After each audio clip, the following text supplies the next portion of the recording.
Hi class, it's Ms. Miller here, and today I wanted to talk to you about how it is this counter-argument works in your own response. So I want you to imagine that you are due for a flu shot. It's flu season, so your doctor's office gives you a call to let you know, hello student, it's time for a flu shot, and you go down, you go and get your flu shot, and next thing you know, you may have a little bit of the flu, but in the flu season, you are immune to it. You don't get it. So the counter-argument works in the very same fashion. You're giving your argumentative response, and what it is if you give your counter-argument early enough, almost like a flu shot, you give your counter-argument early enough, then it serves to make you immune to any attacks from your opposition or the other side. I'm going to share with you a really unique strategy that you can use for your counter-argument when presented in both your debate this week and your essay. Shh, I don't want everybody to hear. In fact, I will know that you did it if you include it in this week's debate. All right, are you listening?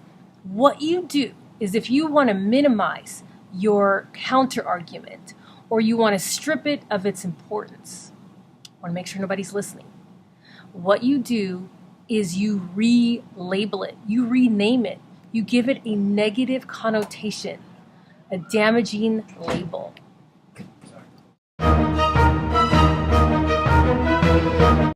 So let's go back to an argument that we made weeks ago about the value of the penny.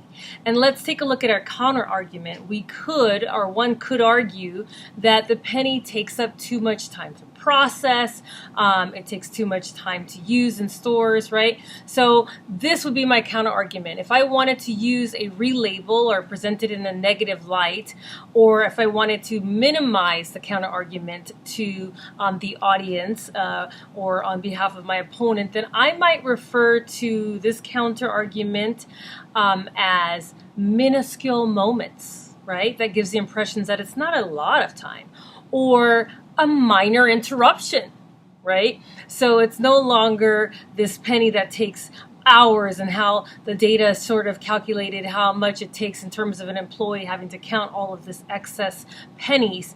Now I've reduced the size of the counter argument to a minor interruption or a momentary distraction. That might be another way to sort of make it seem like it's not such a big deal.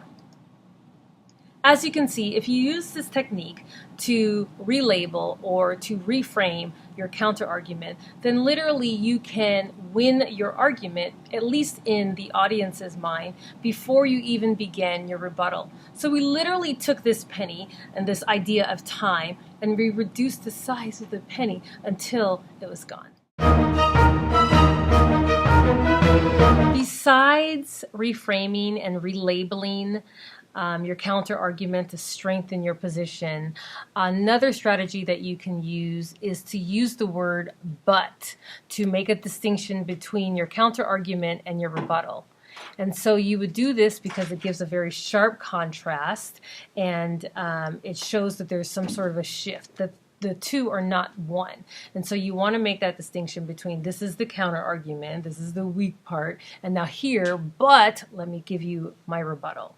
Now the second way, or the second strategy, is to simply do what we have been doing, which is to say that this counter argument is incorrect. So using that explicit language or verbiage, incorrect, in your speech, and then going on to assert your rebuttal is a second way to strengthen your argument. In the second round of your debate or the rebuttal, you want to think of 1 to 2 fundamental problems in the counter-argument as opposed to peppering the audience with multiple examples or problems. That can overwhelm your audience. So 1 to 2, and then when you're selecting your counter-arguments, you want to be very careful in your selection, choose them wisely, make sure it's concise, and keep it very simple for your audience.